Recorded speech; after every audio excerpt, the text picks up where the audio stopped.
Você já ouviu falar de assimilação? É sobre isso que nós vamos tratar no vídeo de hoje. Mais um episódio da Gramática da Língua de Eulalia. Interessou? Fique comigo. Vamos nessa.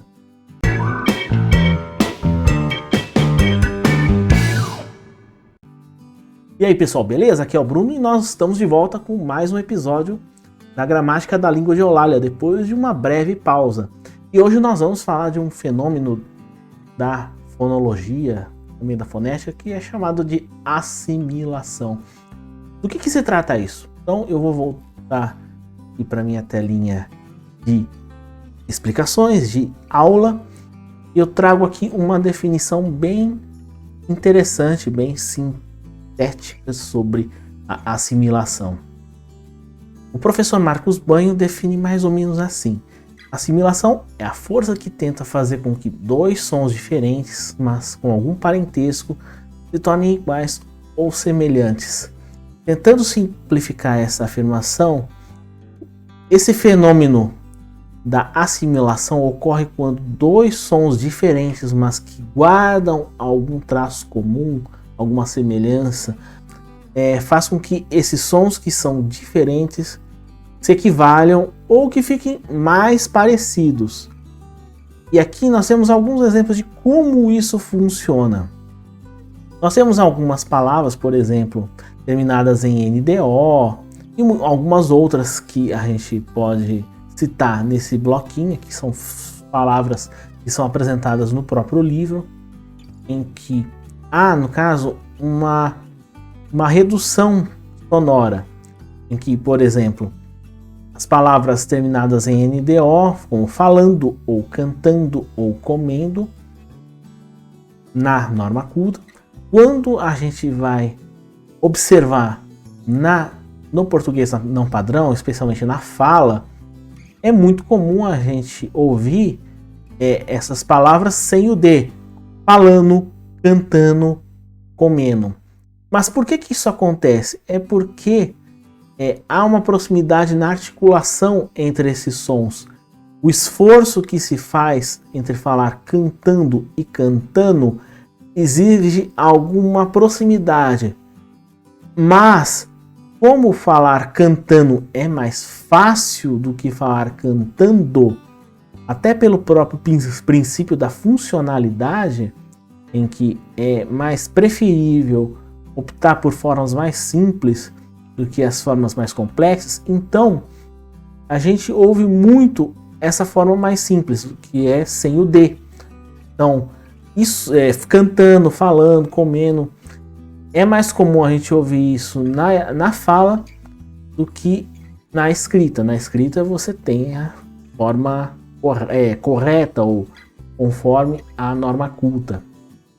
Isso a gente pode observar não só entre pessoas simples, humildes, que com pouco estudo, mas também nas pessoas mais escolarizadas. Isso é algo que se estende a todas as classes, a todos os estratos sociais, todos os grupos. Então ninguém está imune a algo assim. Então, independentemente da origem das pessoas, dos grupos, esse é um fenômeno bastante comum. Por quê? Porque ele está justificado pela própria dinâmica da língua, em que a assimilação a partir dessa proximidade sonora, acaba tornando uma forma mais simples, mais fácil, mais comum de ser utilizada. Então é muito mais fácil falar cantando do que cantando, ou falando do que falando, entre outros. Temos aqui outros exemplos, como quando e quando, também, bocado, mucado. Aqui um exemplo em que nem necessariamente há uma perda, ou só uma mudança, mas é que há uma proximidade entre bocado e mucado, entre o bo e o mu, na articulação desses sons. Então você acaba permitindo que esse tipo de mudança, esse tipo de variação aconteça, o que está muito diferente de ser um erro ou de ser algo que é sintoma de relapso, de descuido. Não, é uma característica da língua, da dinâmica da língua. E como eu já disse, ela se estende a todas as classes sociais. Temos aqui outros exemplos como louro e louro, ou roupa e roupa. Então são, por essa assimilação, dois sons diferentes, mas que trazem algum tipo de característica comum, eles se aproximam ou ficam mais parecidos. Então é assim que esse fenômeno se comporta. E tem um outro caso mais específico, mas que também é um caso de assimilação, que é o LH. O som do LH devo observar que esse símbolo, que é o lambda, que é um símbolo grego, ele é a forma fonética, a transcrição fonética do fonema correspondente ao LH, que é o L. E esse som, como ele é produzido da mesma forma que a semivogal I, que é um I semivogal, ou também chamado de semiconsoante, ou glide, de acordo com os teóricos, é o I mais fraco, que é o I que forma os ditongos e os tritongos. É aquele I que é praticamente um som bem mais fraco, bem mais sutil do que um I tônico. Depois a gente pode ver isso com mais clareza nos exemplos. Como é mais fácil você produzir esse I semivogal, um I mais fraco do que o L, então ocorre aqui uma assimilação. Algumas palavras que têm o LH, pelo fenômeno da assimilação, são pronunciadas com esse I semivogal, um I mais fraco. E é foneticamente descrito, expresso como um Y. Ele, assim, esse símbolo também é usado para expressar o U do francês, que é um som que eu já expressei, eu já falei no nosso vídeo da gramática do francês fundamental, mas é só uma curiosidade. Mas o importante é a gente focar na semivogal.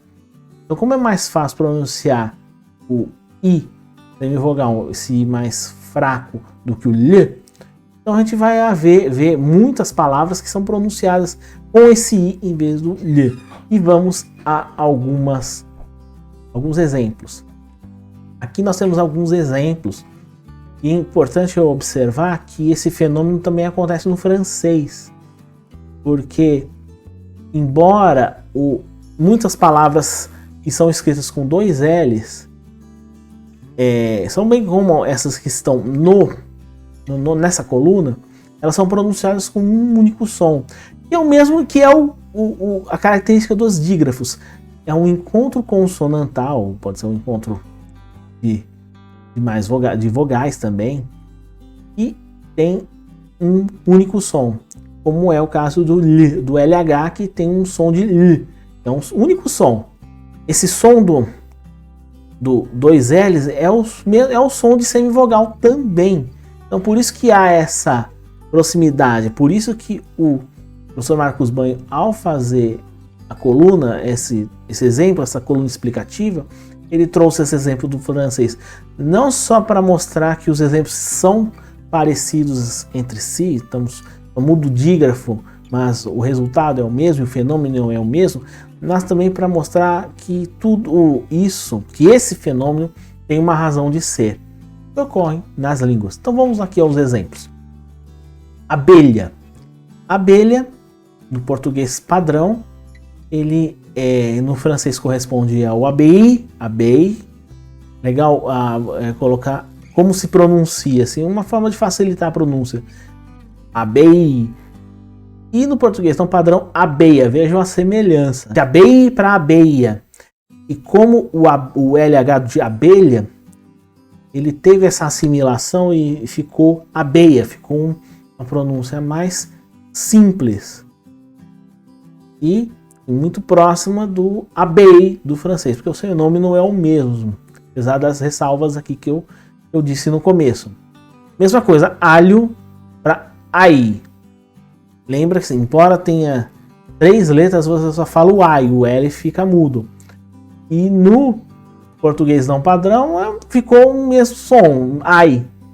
Batalha, no francês bataille, e no português não padrão, bataia. Colher, o substantivo colher aqui no caso, não o verbo colher, em francês é cueillir, perdão, a gente tem que lembrar do sonzinho do U, que é cueillir, e virou, no português padrão, não padrão, cuié.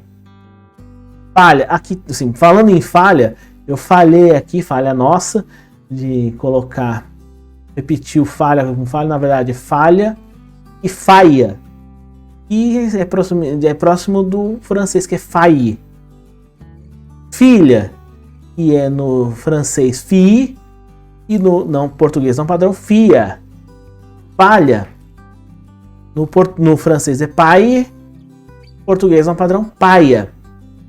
E trabalhar, português travailler, e no português não padrão, e trabalhar, que no francês travailler, e no português não padrão, trabalhar. Então a gente vê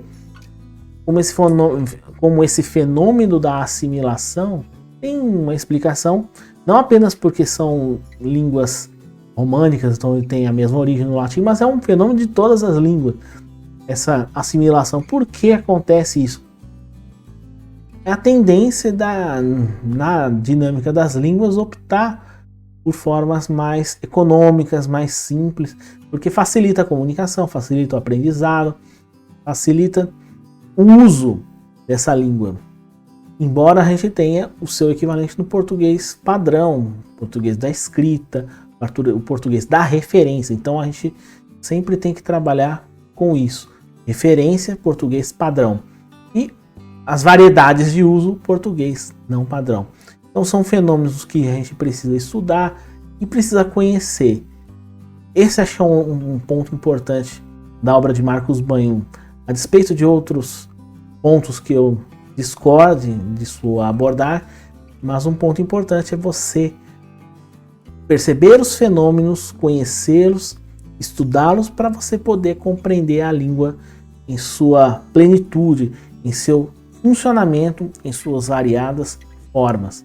E é assim que a gente contribui para que esse estudo da língua portuguesa seja cada vez mais amparado do ponto de vista técnico e científico, mas também esse estudo ajude a gente poder conhecer de fato o quanto a nossa língua é rica, ela é fascinante e por isso a gente precisa estudá-la sempre, cada vez mais. E mais um outro caso de assimilação, mas a gente faz um comparativo entre três línguas, o francês, o português e o espanhol.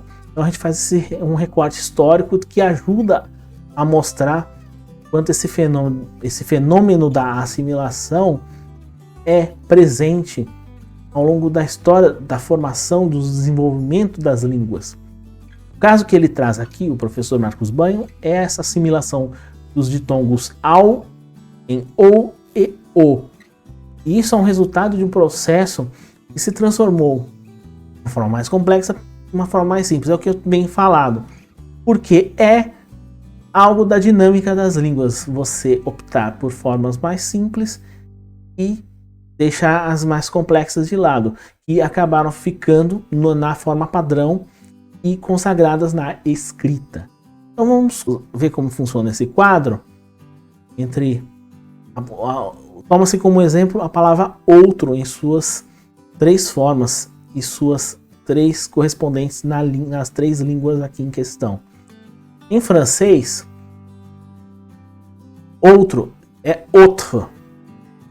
Só que, eu já falei que não há uma correspondência do francês entre fala e escrita. Então, você vê uma palavra escrita com 5 letras, autre, mas a pronúncia, na verdade, são 3 fonemas. Outro, o encontro vocálico. A U é transformado no fonema O, único fonema, que é um exemplo dessa assimilação. E o E final, ele não é pronunciado, então fica outro. Então fica o som daquele R que é raspado na garganta, que é algo bem comum na pronúncia do francês. Outro. Então você tem 5 letras e apenas 3 fonemas. E uma assimilação do AU, de tom AU, no O. Fonema O. Já na escrita isso se mantém. Então você sempre escreve dessa forma, outro. No caso do português, acontece de uma forma diferente. Enquanto na forma oficial é outro, é muito comum a gente falar essa palavra como outro. Ou seja, o que acontece? O encontro vocálico ou, na verdade, ele perde o U. Então fica só o O. E há um outro fenômeno que é a transformação do O final em U. Mas isso é um fenômeno que a gente vai estudar nos próximos vídeos. Deve ser um dos próximos que a gente vai falar sobre isso. Então aguardem. E a forma escrita, outro. Então há também uma assimilação aqui do O, transformou em O, simplesmente. Já o espanhol tem uma questão curiosa. É uma das línguas, uma das poucas línguas que eu conheço, e há uma correspondência entre fala e escrita. Então, dificilmente você vai ver letras mudas ou combinações de letras que tem um único som. Então você vê que há essa correspondência entre fala e escrita. Então o outro é outro, cada letra tem o seu fonema correspondente e não há mudança. Há outros fenômenos particulares do espanhol que a gente pode comentar em outro momento, mas aqui no caso em questão, a gente pode ver que esse fenômeno está bem caracterizado. Assim, nós podemos ver que fala e escrita, som e grafia se equivalem, se equiparam a um paralelo preciso entre um e outro, diferentemente no francês e no português, onde você vê que esse paralelismo, essa proximidade não acontece. Pelo menos não acontece com frequência.